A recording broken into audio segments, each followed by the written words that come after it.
आप सभी का स्वागत है वैसु क्लासेज में। और आज के इस लेक्चर में भी आज के इस लेक्चर में सॉइल मैकेनिक्स के 100 PYQ एक्सपेक्टेड क्वेश्चंस करेंगे। और टॉप 50 क्वेश्चंस जो है एक क्लास में और फिर 50 क्वेश्चन सेकंड क्लास में। हर एक चैप्टर का दो दो पार्ट करके 50-50 क्वेश्चंस का चल रहा है। इससे पहले के जो क्लासेज हुए हैं, अगर आपने वो नहीं देखा है तो ज़रूर देख लीजिएगा। आपके ये जेईई एग्जामिनेशन के लिए काफ़ी इम्पोर्टेंट है। ठीक है। काफ़ी सारे लोग अलग अलग तरीके से कमेंट कर रहे हैं। कुछ लोगों को अप्लाई लिंक अभी तक नहीं मिला है और भी डिटेल्स जानना चाह रहे हैं, तो उनके लिए बता दें कि अप्लाई लिंक वगैरह डिटेल्स वगैरह आपको इस वीडियो का डिस्क्रिप्शन में प्लेलिस्ट में लिंक मिल जाएगा। साथ ही साथ जो लोग पहले के क्लासेस ज्वाइन नहीं किए उन लोगों के लिए बता दें कि प्लेलिस्ट का लिंक वीडियो का डिस्क्रिप्शन में दिया हुआ है। आप जाइए, पूरी प्लेलिस्ट चेकआउट कर लीजिए और कंप्लीट रिवीजन कीजिए। वन शॉट का प्लेलिस्ट अलग है, वन लाइनर का प्लेलिस्ट अलग होने है। आप वो सारा विजिट कर सकते हैं। दोनों का लिंक आपको वीडियो के डिस्क्रिप्शन में ही इसी में मिल जाएगा। चलिए क्वेश्चन की ओर बढ़ेंगे। उससे पहले एक और पॉइंट कि आप इस लेक्चर को एंड तक देखें, चाहे स्पीड बढ़ा करके देखना है, अगर 1x 2x 4x जैसे भी देखना है। हो सकता है कि कुछ लोगों को लग रहा हो कि थोड़ा स्लो में चल रहा है, तो स्पीड बढ़ा करके भी देखें, क्योंकि आपको रिवीजन चाहिए, कहीं से नॉलेज लेना है और जिससे कि प्रिपरेशन आपका बेहतर हो सके। ठीक है, तो वो आप कर सकते हैं। चलिए क्वेश्चंस की ओर बढ़ेंगे। सबसे पहला क्वेश्चन है कि सॉइल मैकेनिक्स। आज के इस लेक्चर का और भी खासियत है कि इस लेक्चर में आपको हिंदी में भी प्रश्न देखने को मिलेंगे, जो इंग्लिश का प्रॉब्लम होता था वो। तो सॉइल मैकेनिक्स का जनक किसे कहा जाता है, फादर ऑफ सॉइल मैकेनिक्स किसे कहा जाता है, तो वो बोला जाता है कार्ल टैर्जेगी को। ठीक है, कार्ल टैर्जेगी को बोला जाता है। उसके बाद है सॉइल तीन फेज सिस्टम में कौन सा फेज होते हैं। ठीक है, सॉइल का तीन फेज सिस्टम है और उसमें से कौन कौन से फेज होते हैं वो उसके बारे में हम लोग को समझना है। तो इसमें आपका होता है सॉइल का वाटर, सॉलिड, वाटर और एयर। ठीक है, ये तीन फेज होंगे। अगला है वॉइड रेशियो, ई क्या है। ई की परिभाषा बताइए, डिफाइन करना है। तो वॉइड रेशियो जो होता है volume of void upon volume of solid होता है। ठीक है, वॉल्यूम ऑफ सॉलिड होता है। अगला क्वेश्चन है कि पोरोसिटी। ठीक है, पोरोसिटी जिसको एन से इंडिकेट करते हैं और वाइड रेशियो को ई से इंडिकेट करते हैं, ध्यान में रखना है। तो पोरोसिटी को का फॉर्मूला क्या होता है, तो पोरोसिटी का जो फॉर्मूला होता है वो भी है ना, वॉल्यूम ऑफ वाइड अपॉन भी होता है। ठीक है। अगला है कि सैचुरेटेड सॉइल में डिग्री ऑफ सैचुरेशन होता है। देखिए, जो सैचुरेटेड सॉइल होता है उसमें डिग्री ऑफ सैचुरेशन जो होता है वो आपका होता है 100%। ठीक है, 100% होता है। अगला क्वेश्चन है कि ड्राई यूनिट वेट का फॉर्मूला क्या होगा। तो देखिए, ड्राई यूनिट को हम लोग इंडिकेट करते हैं गामा डी से, और इसके लिए जो फॉर्मूला होता है वो आपका होता है WD/V। ठीक है, WD/V होता है ड्राई यूनिट वेट का फॉर्मूला। अगला है कि स्पेसिफिक ग्रेविटी को हम लोग किस चीज़ से इंडिकेट करते हैं। स्पेसिफिक ग्रेविटी को हम लोग कैपिटल जी से इंडिकेट करते हैं, और इसका वैल्यू शायद 6.67 इंटू 10⁻23 होता है शायद, kg/m। ठीक है, एक बार चेकआउट कर लीजिएगा कि स्पेसिफिक ग्रेविटी यानी कैपिटल जी का जो ग्रेविटी कांस्टेंट भी उसको हम लोग कर सकते हैं, उसका वैल्यू। अगला क्वेश्चन है कि वाटर कंटेंट का फॉर्मूला क्या होगा। तो वाटर कंटेंट का जो फॉर्मूला होता है वो WW, ठीक है, अपॉन WS और मल्टीप्लाई 100 होता है। ठीक है, मल्टीप्लाई 100 होता है। अगला क्वेश्चन है कि वल्क डेंसिटी को और क्या कहते हैं। तो देखिए, वल्क डेंसिटी को मॉइस्ट डेंसिटी भी बोलते हैं। ठीक है, वल्क डेंसिटी को ही मॉइस्ट डेंसिटी बोलते हैं। इसके बाद अगला क्वेश्चन है इफेक्टिव स्ट्रेस जो सिद्धांत है या प्रिंसिपल है उसको किसने दिया है। इफेक्टिव स्ट्रेस प्रिंसिपल को टर्जकी के द्वारा ही दिया गया था, टर्जकी के द्वारा ही दिया गया था, जिसे फादर ऑफ सॉइल मैकेनिक्स भी बोला जाता है। अगला क्वेश्चन की ओर हम लोग बढ़ेंगे। अगला क्वेश्चन है इफेक्टिव स्ट्रेस का फॉर्मूला बताना है आपको। इफेक्टिव स्ट्रेस का फॉर्मूला तो सिग्मा डैश इक्वल टू होता है सिग्मा माइनस यू। ठीक है, ये आपका इफेक्टिव स्ट्रेस का फॉर्मूला होता है। अगला क्वेश्चन है सॉइल मास में सबसे अधिक कॉम्प्रेसिबल फेज कौन सा है। तो देखिए, सॉइल मास में तीन फेज हमने अभी ऊपर में देखा, सॉलिड, वाटर और एयर। तो जो इसमें सबसे कॉम्प्रेसिबल जो फेज है वो आपका है एयर। ठीक है। अगला क्वेश्चन है कि सैचुरेटेड सॉइल में पोर प्रेशर किसके बराबर होता है? जो देखिए सैचुरेटेड सॉइल में जो पोर प्रेशर होता है वो आपका हाइड्रोस्टैटिक प्रेशर के इक्विवेलेंट होता है, बराबर होता है। ठीक है, अगला क्वेश्चन है कि जीरो एयर वॉइड्स लाइन किस ग्राफ में होता है? तो देखिए जीरो एयर जो वॉइड्स लाइन्स होता है वो कॉम्पैक्शन कर्व जो होता है, कॉम्पैक्शन कर्व उस ग्राफ पे उसको रहता है, रख सकते हैं।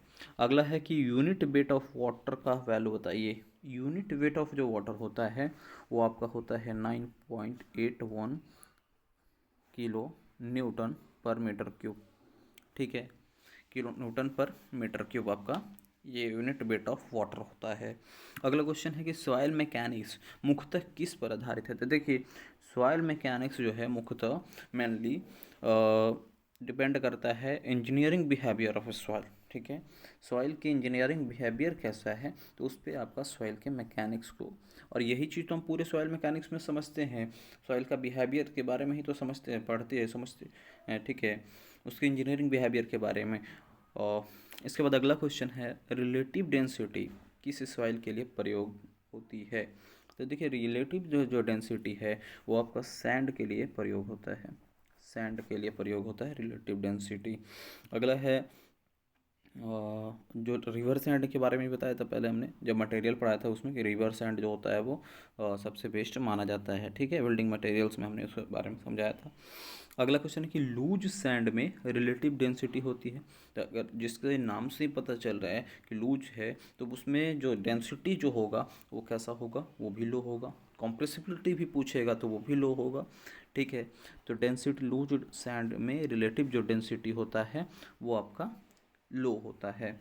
अगला क्वेश्चन है कि डेंस सैंड में वॉइड रेशियो क्या होगा? तो डेंस सैंड जो होगा, अभी हमने लूज सैंड देखा था, अब देखेंगे डेंस सैंड में। तो डेंस सैंड में जो वॉइड का रेशियो है वो आपका होगा मिनिमम, मिनिमम आपका इसमें होगा। अगला क्वेश्चन है कि सॉइल पार्टिकल्स का आकार मापा जाता है। तो सॉइल पार्टिकल्स का जो आकार मापा जाता है वो में नापा जाता है। ठीक है, मिलीमीटर में मापा जाता है। अभी तक हमने कुछ बेसिक कॉन्सेप्ट समझे सॉइल मैकेनिक्स का, अब कुछ क्लासिफिकेशन देखेंगे। ठीक है, तो क्लासिफिकेशन में क्या है कि इज सॉइल क्लासिफिकेशन सिस्टम कितने ग्रुप में है? सॉइल आईएस, सॉरी ईज पढ़ रहे थे उसको, आईएस है ना, आईएस सॉइल क्लासिफिकेशन कितने ग्रुप में है? तो आईएस सॉइल क्लासिफिकेशन जो है आपका वो 3 ग्रुप में है। अगला है कि क्ले सॉइल का, अगला क्वेश्चन है कि क्ले सॉइल का पार्टिकल साइज क्या होता है? तो देखिए क्ले सॉइल का जो पार्टिकल का जो साइज होता है वो 0.002 से भी कम होता है। ठीक है, 0.002 से कम होता है क्ले सॉइल का पार्टिकल का साइज। अगला क्वेश्चन है सिल्ट सॉइल का पार्टिकल साइज होता है। तो देखिए सिल्ट सॉइल का जो पार्टिकल का जो साइज होता है, साइज जो होता है वो एक रेंज में मान सकते हैं कि 0.002 से लेकर के 0.075 तक होता है। अगला क्वेश्चन है कि ग्रेवल का पार्टिकल साइज क्या होता है? ग्रेवल जो बोरवेल वगैरह में यूज होता है, ठीक है, मेनली रेड कलर का आपका या ब्राउनिश भी कर सकते हैं, कंक्रीट है, तो वो उसका जो ग्रेवल का जो पार्टिकल साइज होता है वो मेनली होता है 4.7 का, 4.7 का होता है, सॉरी 75 का होता है। एक्यूरेट वैल्यू आपको रख सकते हैं। इससे 4.7 से ऊपर ज़्यादा भी हो सकता है। ठीक है, मिनिमम वैल्यू ये बता दिया गया, मैक्सिमम और ऊपर भी हो सकता है। ये ग्रेवल का पार्टिकल साइज है। नेक्स्ट क्वेश्चन है प्लास्टिसिटी इंडेक्स का सूत्र बताना है आपको। तो प्लास्टिसिटी इंडेक्स जिसको पीआई से इंडिकेट करेंगे, ठीक है, पीआई से इंडिकेट करेंगे, और पीआई इजकल टू फॉर्मूला होता है L L minus P L, L L minus P L आपका ये प्लास्टिसिटी इंडेक्स का फॉर्मूला होता है। एल एल क्या है आपका? लिक्विड लिमिट है, ठीक है ना, यहाँ तक तो कोई दिक्कत नहीं होना चाहिए। अब पी एल क्या है आपका? प्लास्टिक लिमिट है। ठीक है, तो प्लास्टिसिटी इंडेक्स निकालना है तो लिक्विड लिमिट और प्लास्टिक लिमिट को सब्ट्रैक्ट करेंगे। ठीक है, डिफरेंस निकालेंगे, प्लास्टिक इंडेक्स का वैल्यू में मिल जाएगा। अगला क्वेश्चन है कि लिक्विड लिमिट मापा जाता है। अभी हमने लिक्विड लिमिट को समझ रहा था, तो लिक्विड लिमिट जो है वो मापा जाता है कैसेंग्रेड अपरेटस से, कैसेंग्रेड अपरेटस से जो है लिक्विड लिमिट को मेजर किया जाता है। अगला है कि प्लास्टिक लिमिट पीएल जो है आपका पर सॉइल की अवस्था कैसी होती है, स्टेट्स बताना है। तो प्लास्टिक लिमिट पर जो है सॉइल जो है वो उसकी अवस्था जो है आपका स्टेट जो है वो होता है प्लास्टिक टू सेमी सॉलिड। ठीक है, प्लास्टिक टू सेमी सॉलिड में उसका स्टेट होता है, सेमी सॉलिड में। नेक्स्ट क्वेश्चन की ओर बढ़े हम लोग। अगला क्वेश्चन है कि श्रिंकेज लिमिट पर सॉइल में होता है। श्रिंकेज लिमिट की बात करें तो नो वॉल्यूम चेंज होता है। श्रिंकेज लिमिट से सॉइल पे क्या चेंजेज जब देखने को मिलेगा, तो वॉल्यूम चेंज नहीं होगा, no volume change, no volume change. अगला क्वेश्चन है कि हाई प्लास्टिक क्ले का सिंबल है, हाई प्लास्टिक क्ले का जो सिंबल है उसको हम लोग CH से इंडिकेट करेंगे, CH से, है ना। लो प्लास्टिक क्ले का सिंबल क्या है, तो लो प्लास्टिक क्ले का होता है सिंबल Cl, हाई का CH और C से Cl हो गया आपका। C स्टैंड फॉर क्ले और H स्टैंड फॉर हाई। ठीक है, यहाँ पर C स्टैंड फॉर क्ले और L stand for low. Next question है कि बेल ग्रेडेड सैंड का सिंबल क्या है। बेल ग्रेडेड जो सिंबल होता है उसको SW कहते हैं, SW। ठीक है, SW। नेक्स्ट क्वेश्चन की ओर पढ़ेंगे। नेक्स्ट क्वेश्चन है कि प्योरली या पोरली जो भी बोले, ग्रेडेड ग्रेबल का सिंबल क्या है, तो उसको हम लोग कहते हैं GP। ठीक है, GP बोलते हैं पोरली ग्रेडेड ग्रेबल का। नेक्स्ट क्वेश्चन है कि एटनबर्ग लिमिट किस सॉइल के लिए प्रयोग होता है, तो एटनबर्ग लिमिट जो है वो आपका फाइन ग्रेडेड जो सॉइल होता है, जो हमने आपको बताया था कि रिवर का जो सॉइल है वो मेनली फाइन ग्रेडेड सॉइल में माना जाता है, तो इसके लिए इसका प्रयोग किया जाता है एटनबर्ग लिमिट का।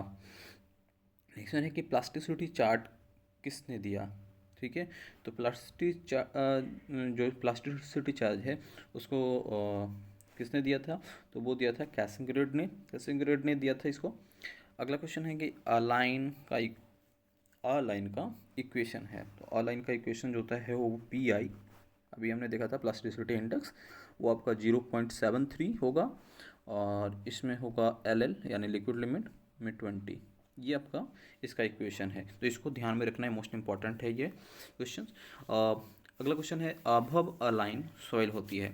अबव अलाइन क्या होती है सॉइल का, अलाइन सॉइल क्या होती है, तो वो आपका होता है क्ले होता है।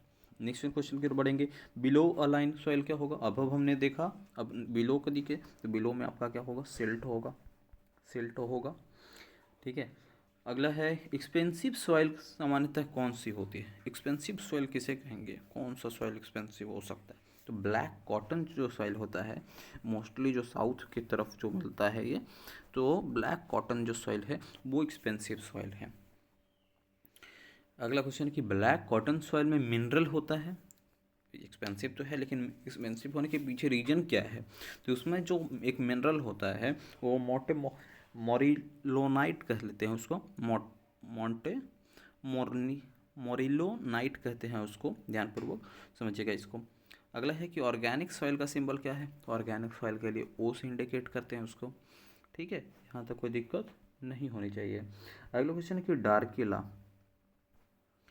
डार्किला किस सॉइल के लिए वैलिड है, तो देखिए डार्किला जो वैलिड है वो आपका लैमिनर फ्लो जो हो रहा है, लैमिनर फ्लो के लिए आपका वो वैलिड है। अगला है कि परमिएबिलिटी का यूनिट क्या है, तो परमिएबिलिटी का यूनिट होता है मीटर पर सेकेंड। ठीक है, मीटर पर सेकेंड ये परमिएबिलिटी का यूनिट होता है। अगला क्वेश्चन कि कांस्टेंट हेड टेस्ट का यूज करेंगे। कांस्टेंट हेड टेस्ट जो होता है CHT, उसका यूज कब करेंगे, तो कोर्स सॉइल के लिए इसका यूज करेंगे CHT का, यानी कांस्टेंट हेड टेस्ट का। नेक्स्ट वन है कि FHT, है ना, फॉलिंग हेड टेस्ट, इसका प्रयोग कब करेंगे, तो इसको करेंगे फाइन सॉइल के लिए, फाइन सॉइल के लिए फॉलिंग हेड टेस्ट का प्रयोग करेंगे। ठीक है, नेक्स्ट वन है कि सीपेज वेलोसिटी होती है, तो सीपेज वेलोसिटी आपका डिस्चार्ज वेलोसिटी होता है, डिस्चार्ज वेलोसिटी आपका सीपेज वेलोसिटी होता है। अगला है कि हाइड्रोलिक ग्रेडियंट का सूत्र बताइए, तो हाइड्रोलिक ग्रेडियंट के लिए H/L लेते हैं। ठीक है, H/L इसका फॉर्मूला होता है हाइड्रोलिक ग्रेडियंट के लिए। नेक्स्ट क्वेश्चन है कि परमेबिलिटी डिपेंड करती है, तो देखिए परमेबिलिटी आपका डिपेंड करता है ग्रेन के साइज पे, परमिएबिलिटी डिपेंड करता है ग्रेन के साइज पे, अभी हमने इसका यूनिट भी ऊपर देखा था। ठीक है, इसके बाद है टेम्परेचर बढ़ने पे परमेबिलिटी पर क्या चेंज आएगा। तो देखिए टेम्परेचर बढ़ने पे ये दोनों एक दूसरे का डायरेक्टली प्रोपोर्शनल होता है। अब ये डायरेक्टली प्रोपोर्शनल का मतलब क्या हुआ कि एक बढ़ेगा तो दूसरा भी बढ़ेगा, टेम्परेचर को बढ़ाओगे परमेबिलिटी बढ़ जाएगा।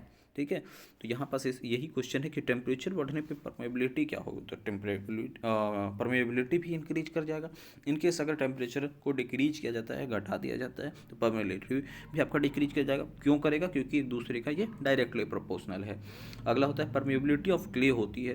क्ले की जो परमेबिलिटी होती है वो काफ़ी लो होती है। ठीक है, इसके बाद अगला क्वेश्चन हम लोग देखेंगे और आज का अभी लास्ट भी देखेंगे इसमें, उसके बाद फिर आगे भी बढ़ेंगे 51 से।